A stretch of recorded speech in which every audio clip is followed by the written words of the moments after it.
Welcome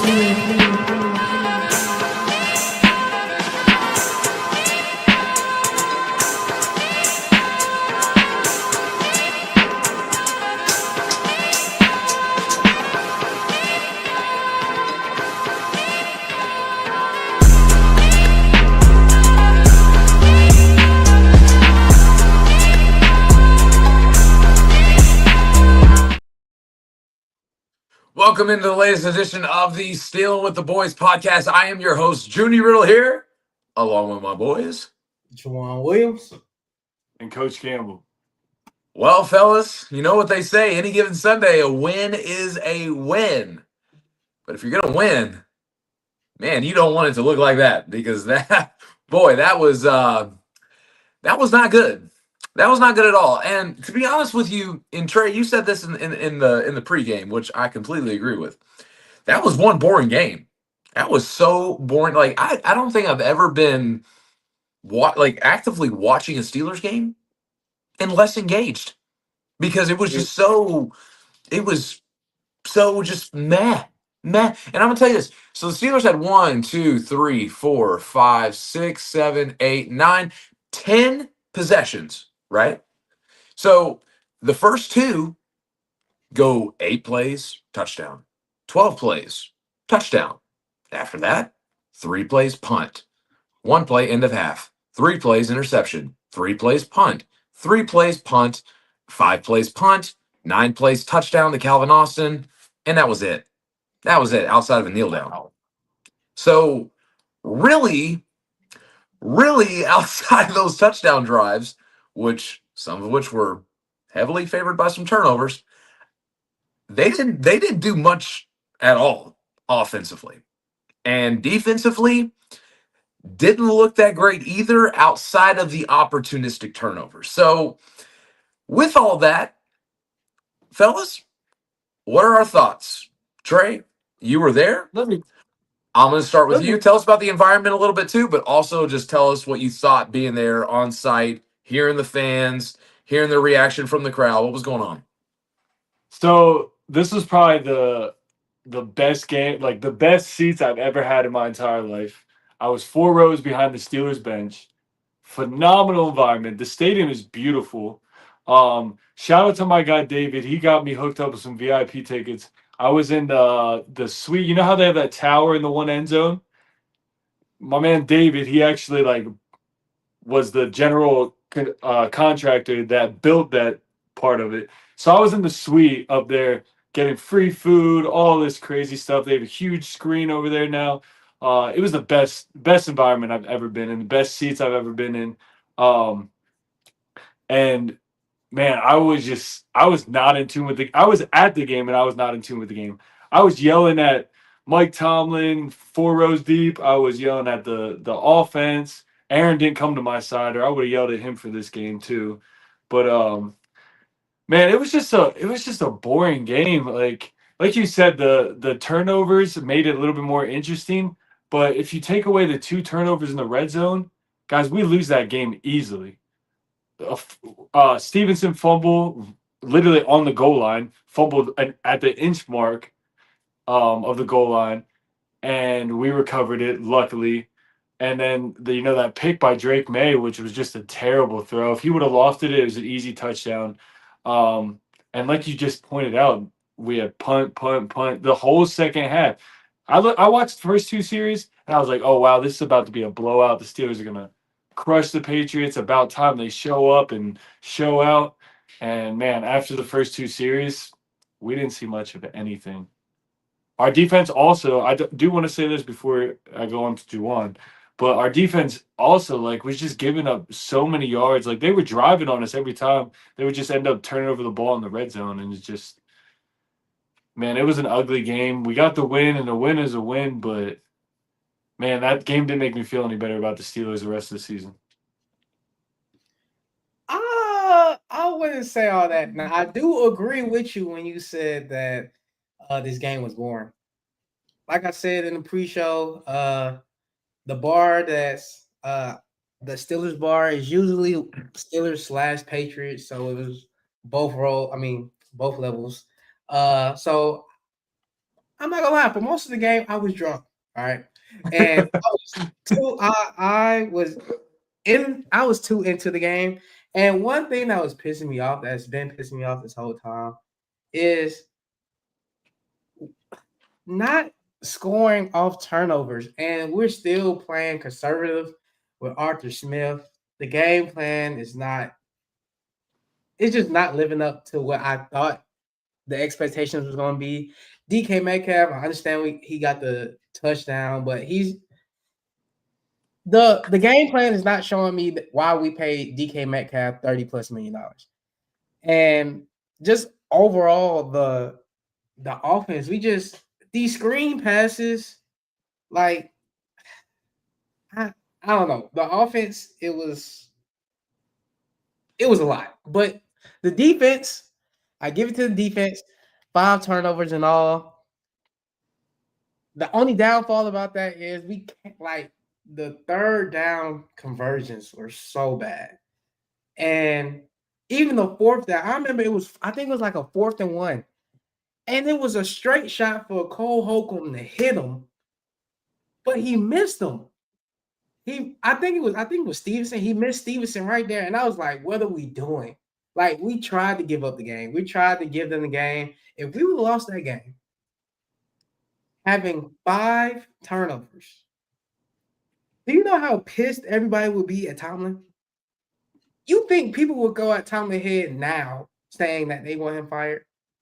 5 turnovers and a loss when it's a winnable game. They tried to make it a Tomlin game, try to play to a competitor. I'm glad we got out of it. Look, week 1, week 3, we got things. We had things to fix, to jail. We got people coming back, especially on defense. So I think from now on, from week 4 and on, should be a different team. Hopefully. Well, here's the number one thing offensively for me, and I think that you make the point about play calling. I think that part of it is the players not necessarily executing for the play calling to work. I mean, when I think of Arthur Smith, I always go back to that 2019, 2020 Titans with Ryan Tannehill just getting traded from Miami, and Derrick Henry, who didn't really get a ton of snaps his first couple seasons and was kind of getting labeled as a bust. He comes in and, sets up his offense, which is dependent on setting up the run and play action, which again, Rodgers is also excellent at play action. And so when I'm looking at our rushing stats and I'm looking at, how our offensive line is protecting outside of Broderick Jones consistently, I think our pass protection is actually pretty good. I think Broderick Jones is the one weak point in that area. But when you look at the run blocking, I mean, it's terrible. You watch Jalen Warren, you watch him, you would have thought he had a lot more yards than he did. But 18 carries, 47 yards, 2.6 yards a carry. It's not his fault. It's not Jalen's fault. No, it's the offensive line. And I just think that, us saying it's all on Arthur Smith when we're very one dimensional when it comes to how we move the ball, and we can't get consistent blocks and consistent holes. And, even going back to, with Najee Harris, I mean, how many times was Najee Harris getting hit in the backfield? Like, same thing's happening with Jalen Warren. And although he has a little bit more explosion, the results are relatively the same. And so I just think that this offense is never going to really get going with Rodgers and his age, because he can't move around and dance around in the pocket and make the plays he used to. He has to sit back there. He is 42 years old.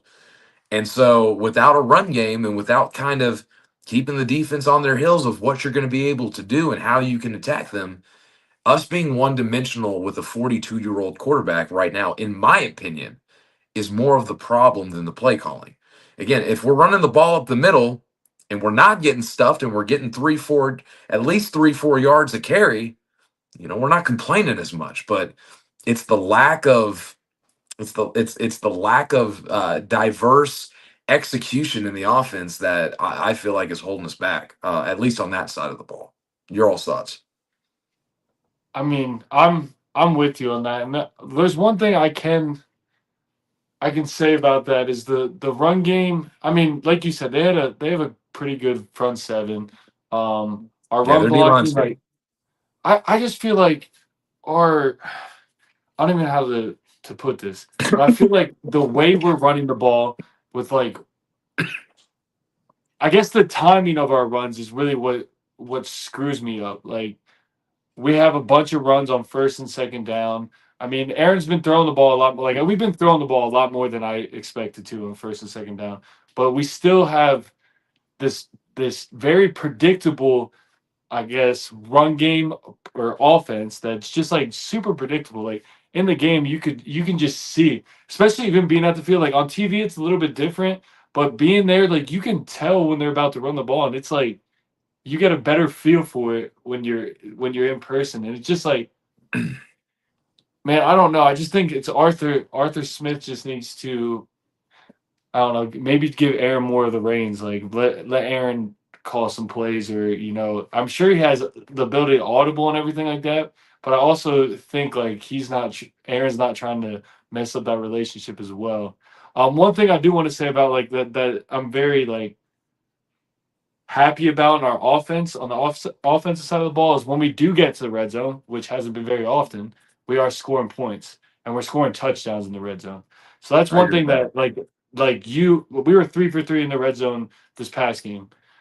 Once we get to the red zone, we know we're going to score and we're scoring touchdowns in the red zone. So it's just like, what is that in when we have to sustain a long drive? What is that looking like, and what play calls are we getting from Arthur Smith that are going to get us there? And I just feel like it's been too predictable. I think we need to just, I don't know, man.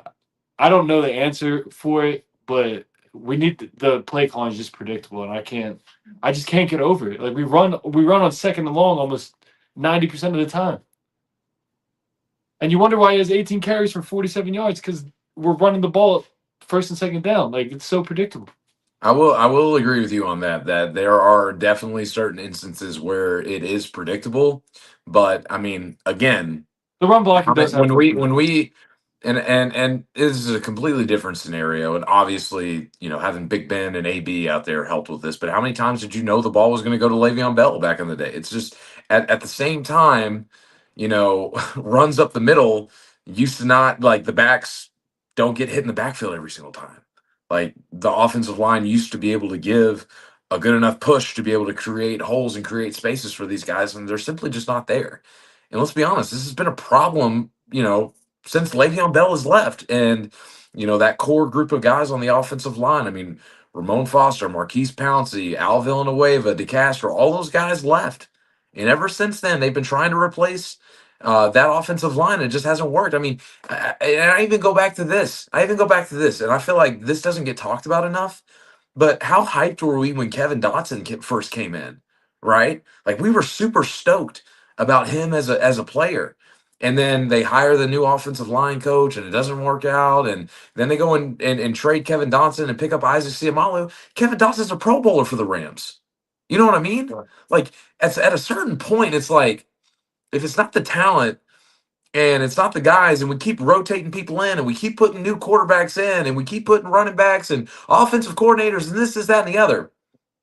It all comes down to one person of who is the one person that is the common denominator in all of this. It's the head coach and his identity. And so I don't know. We can sit here and say this player this player that, this, that, and the other. But I'm tired of seeing guys like play in Pittsburgh and not play that well. And then they go off somewhere else and they're completely different dudes. Like look at James Conner. Like, I mean, yeah, he just got hurt and that might derail his career, but he left Pittsburgh and had 4 or 5 good more years. Yeah. It's just at the end of the day, it's like we could sit here and keep blaming everything else and everybody and all this, that, and the other. But what if it's just us? What if it's just us and our head coach's identity? And I've been a Tomlin guy for years defending Tomlin. But at the end of the day, it's like it's just getting to a point where this is just so repetitive every single year. And I was his biggest defender. I And will say this. I will say this, Junie. I think I think part of it is Mike Tomlin. I do want to say this as well with the offensive line. Like, we have 4 of the 5 guys are within their first 3 years. This is their first full year together as a full unit. Because Broderick moved to the left. Now Troy's back, and Mason McCormick steps in for James Daniels. Frazier's going to be a staple in the middle of our line, and then Siomali was injured last year, injured at the beginning of this year a little bit as well. So I'm going to give them time to gel. And I will say this though, like you said, the Mike Tomlin thing. It's just I hate to say this. I hate to keep harping on Mike Tomlin, but I think his message is just becoming stale in Pittsburgh. Like, it's like you said, we always finish 9-8, 10-7. When are we gonna have a dominant season? He hasn't had a dominant season since he had Bill Cowher's whole roster. Like, what is the team build? Like, what is he doing to build the team besides being a players coach, and a motivator? Like, I just don't think schematically he is a very great head coach. Like, his schemes are like, okay, he'd be a great head coach if he had 2 amazing coordinators next to him. If he had I would even stop you there. He was a great coach when he had what? A Hall of Fame quarterback, a rah guy that can motivate a team and get the most out of his players, and he's playing with a guy that can go out there and sling the ball all around the field. And so when you have a guy like Ben Roethlisberger, and you have weapons and receivers like L. Bell and AB and everybody in between, and you were able to count on them to move the ball, and then you always had studs on defense that aren't getting worn out because the offense could actually possess the ball and move it and score and not just go 3 and out all game like we see, year in and year out. And fellas, it's just the same old thing. Tomlin was a great coach with Ben, but since Ben, it has been the same season over and over and over again, and it's just getting old. It's just getting old. It really is. It really John, I want to like switch the sound of this episode because it sounds very dull. Okay, let's talk about the good. it's a dull game. It was good. It was some good in it. There was some good. We should start to get into that. We should start to get into that because there's 2 things I noticed.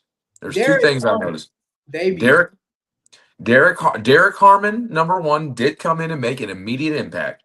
Immediately. My boy Cam Hayward's back. My boy Cam Hayward, he's back. Okay. I want to throw one other name. He balled out, and our pass rush, which hadn't showed up the first 2 weeks. Oh, it was there. He got on the stat sheet. That was big. That was. I do want to say one more name, and I think he should be playing a lot more till Mr. Deshaun Elliott gets back. I think Jabril Peppers set the tone big time in there when he jumped in the game.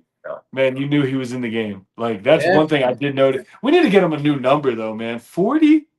That's the best number we have for him. Wait. What number would you want to see him in? Shoot, any number besides 40, man. Tell Chuck Clark to kick rocks with his drop interception. Give him 21. Can we talk about Chuck Clark? Let me just say this. At the bar, I swear everybody knew I was pissed at Chuck Clark. Bro, that first pick that he was supposed to get that first pick. How do you drop that? Dude, How do you drop? There, what's it doing? May. He's supposed to have 3 picks. 3 of them. Clark dropped 2 of them. And that second one was a tough one to get. I don't know if Clark will be on the team after Deshaun Elliott gets back. Deshaun Elliott comes back this week. I don't know if that. I wouldn't say that. I wouldn't lock that in for sure. I wouldn't lock that in. Yeah. He might be practicing, but I would say I bet he sits until after the bye. You know another name that we haven't said? Well, 2. First of all, TJ Watt's back. If you want to talk about people that's back, TJ Nick Watt's Herbert. back. Nick Herbert played with. Nick Herbert. All right. I'm not gonna say it now, but sooner or later, if he plays the way he plays by the deadline, Alex Highsmith, should we keep him? You want an answer? I think, dude. Well, okay. Let me just put it this way. I think he played. My worry about Nick Herbert was how he was going to play against the run, and he played well against the run this game. If he can continue to play, like we know he's a pass rusher, man. He is the most underrated pass rusher probably in the NFL right now. But if he can continue to play the run like he did, I would move Alex Highsmith. I mean, you saw what Jack Sawyer did in the limited reps as well. So we know we still have depth. We'd have to, go out and probably get another depth guy, What about behind what those. about DeMarvin Leal? What about Well, DeMarvin yeah, Leal? yeah. I I forgot we see. got. I Here, forgot we here, got. here's what I think. Here's what I think. If we were to move off Highsmith, which I'm not saying, I think it's a little early. Let's see how it goes, how he comes back, and whatnot. But definitely an option.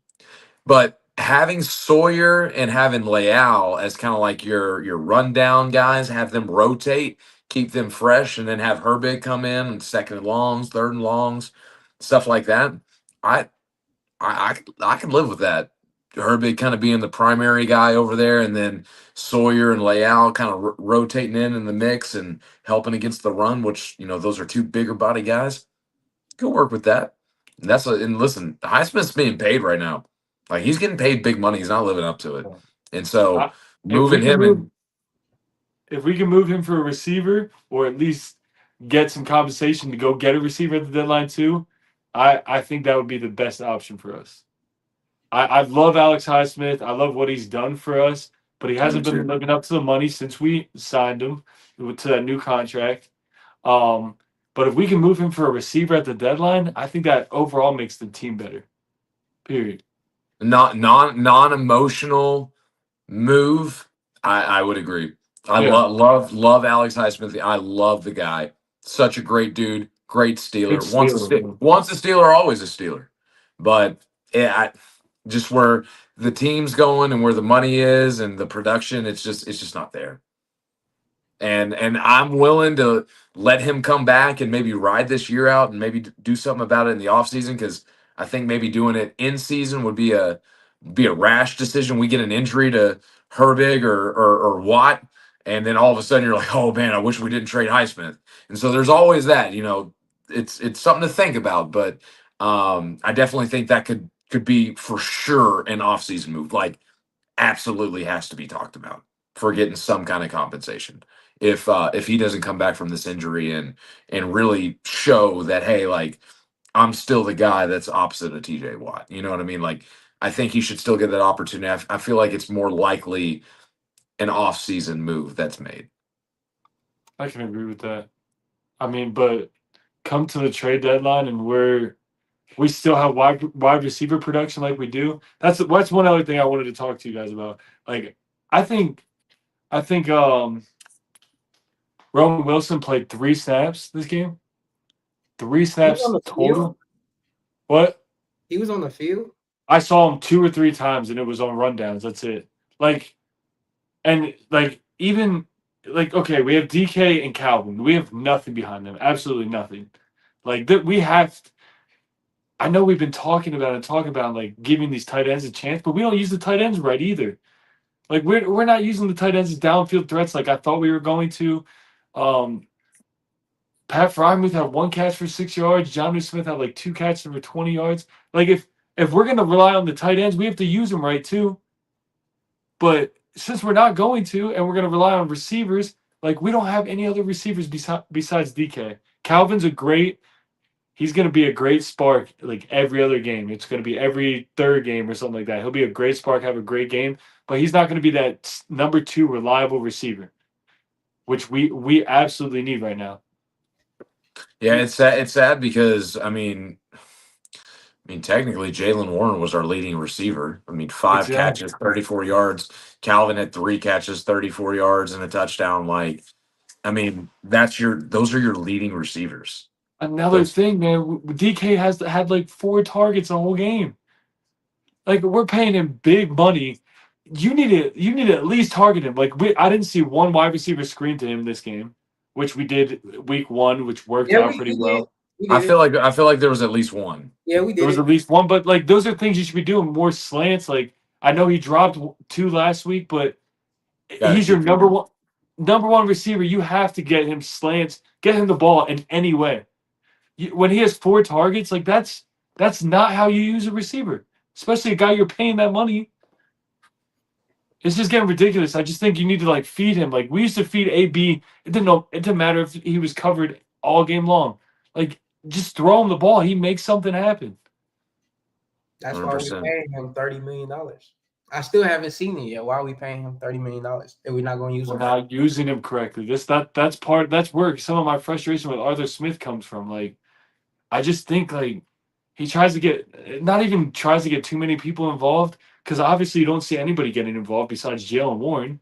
But like you just need to throw. You have a dude out there, a 6'3", 6'4" dude, 200 and whatever pounds, massive. He looks like dude. Seeing him in person, first off, let me just put this way: seeing him in person, he looks like he was created in a lab. Like that dude is. Like everybody always talks about how chiseled he is. That dude is a monster. Throw him the ball any way you can throw him the ball. He almost Like, had one. what's that? Darnell Washington almost had one. Oh yeah.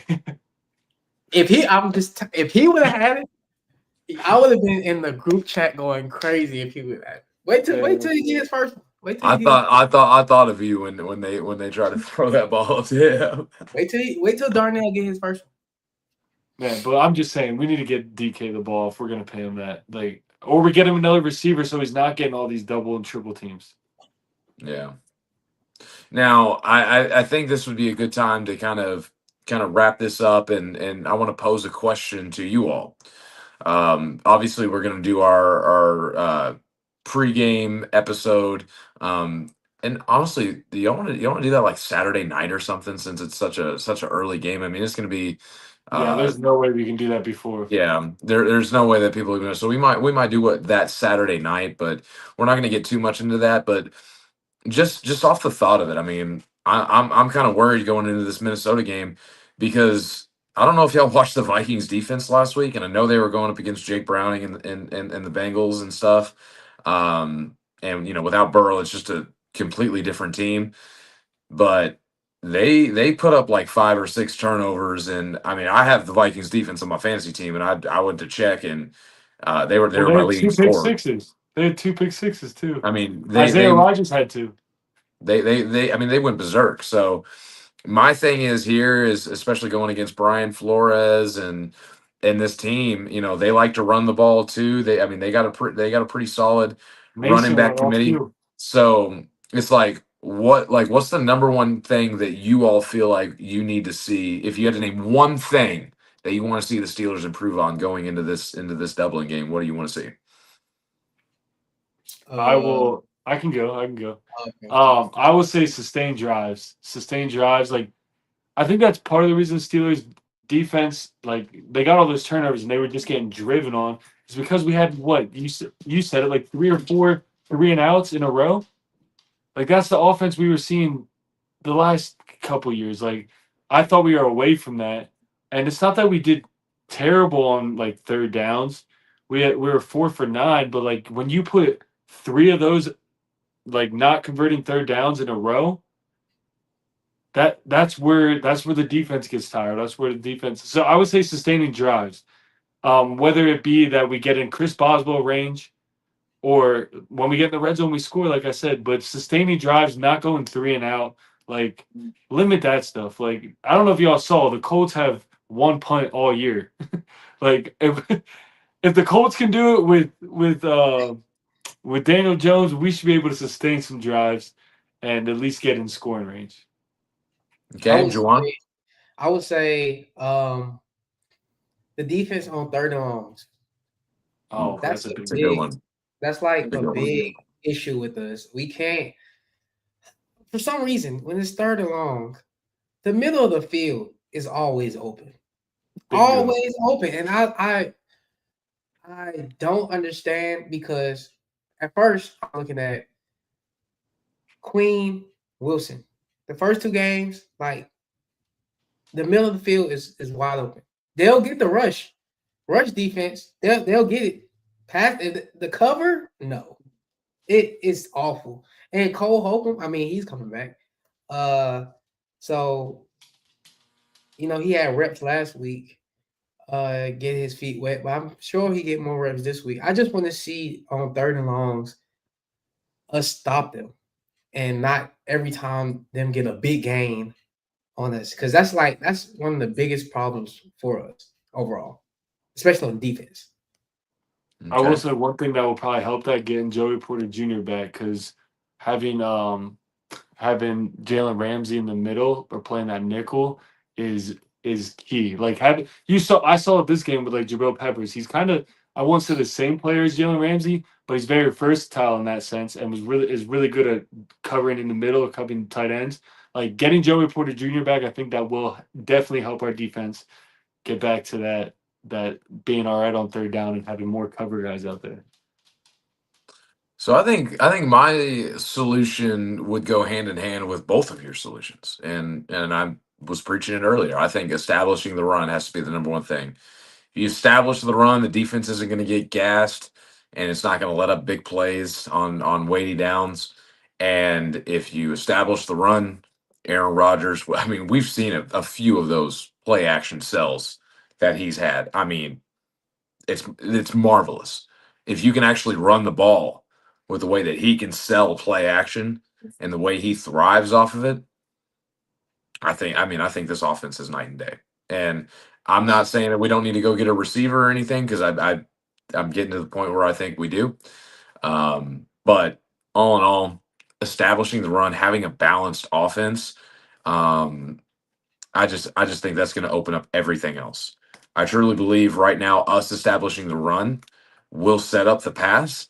And so right now I just feel like we're so pass reliant, and our pass pro is so much better than our run blocking ability, that it's like it's just making us so one dimensional, and it's got to stop, because us being one dimensional is prohibiting us from really selling the defense on what we're trying to do. And so I don't know, boys. I think those are a lot of really key issues. I think there's still a ton of issues on this team, which, it being September football, I don't know is a good thing or whether it's a bad thing, because it's early. It can still get fixed.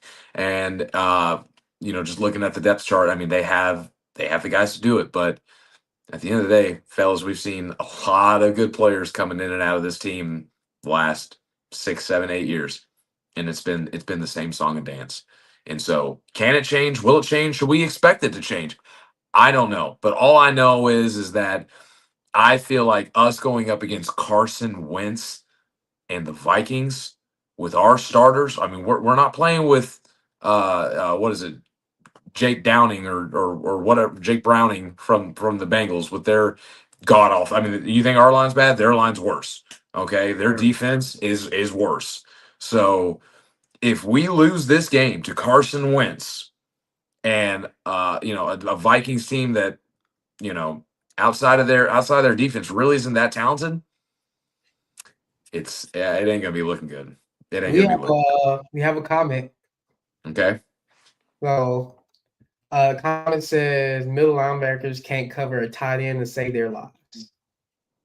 Hunter Henry was doing whatever the hell he wanted. Oh my god! And I had him on the bench. You want to know how many points? You want to know how many points he had in fantasy? 28. I'm gonna get. Oh, I was gonna guess 26. Damn. 28. Dang. I will say this. I think on the third and longs and stuff, they're gonna start taking out with having Jabril in there too, who is also capable of hitting in the run game. I think you might see Joey Porter, Darius Slay, Jabril Peppers, and Jalen Ramsey in there, with Patrick Queen being the sole linebacker. Like, I think that third and longs, obviously situational, but Man, it's just, yeah, I mean, I want to say Peyton Wilson can cover, but I don't see Peyton Wilson doing anything great this year so far. Well, But one thing I do want Bit to of a say, sophomore slump for sure. one thing I do want to say before we get off, we do have the bye week coming up after this week. We have an early game Sunday. So if it's not figured out by this Sunday, I'd give it till after the bye, see how we look after the bye. And I think, especially with Aaron Rodgers being there, I think he's going to have a little input during the bye and be able to be like, hey, guys, this needs to happen. With him on the offensive side of the ball and Darius Slay, who's a Super Bowl winner and seems very much like the leader of the defense right now, I think you'll see a lot of changes after the bye week as well. But hopefully they figure it out this week and we get a dub before going to the bye week and then hit our stride right after. I was going to say that I know you said that Cleveland will be the sole middle linebacker, because they'll move Ramsey up the cover. But we also got to think that game against the Seahawks on the third downs, they were torching Ramsey. The slot receiver He was on that. That was just one. That was really one big play, and he's going up against Jackson Smith and Jigba. Jackson Smith and Jigba. But, He's turning into the truth, right? Like, I mean, he's legit. So, all in all, boys, I get what you're saying, Trey. I think it was a great point about, the bye week coming up. But here's the deal: is like, this game here this week is going to be huge. 3-1 going into the bye week, and if they can figure some things out coming off the bye, they got Cleveland at home, and then you got Jake Browning and the Bengals on the road on Thursday night, which that went from an automatic L to a game that looks like you should be able to go in there and get. And so we're talking about potentially 5-1 and looking really, really bad the first quarter of the season potentially. So, I mean, hopefully they can get it done in Dublin, go into the bye, figure some things out, and trying to get this thing back on track. But all in all, boys, we can talk about it. We can have expectations, but the Steelers got to go out there and get it done. So we will see that. And we will be back on Saturday night. We will drop the time here in the coming days of when we will go live to do our pre-game episode. Again, with the game being in Dublin, it is going to kick off around 10:30 Eastern, 9:30 Central. So we're going to be really early. Got to get up, get your keg and eggs going, and definitely going to be watching. I thought it was 8:30. Oh, it's way earlier than that. Oh, is it? Is it earlier, man? It's 8:30 here. 9:30 your time. Oh, is it really? Yeah. Oh man, I didn't think it was that. I didn't think it was that early. It's gonna be early. Dude, that is so early. But either way, no way we do an episode before. We'll have to figure it out. No. We'll announce it though. A sunrise episode? Absolutely not. I don't get enough sleep as it is. But all in all, that is all the time that we have for today's episode. We will be back giving you a game preview Saturday night, going live with it. Vikings Steelers in Dublin, Ireland. What a matchup this is going to be. For the Stealing with the Boys podcast, we are out. Here we go. Win's a win. Let's keep going.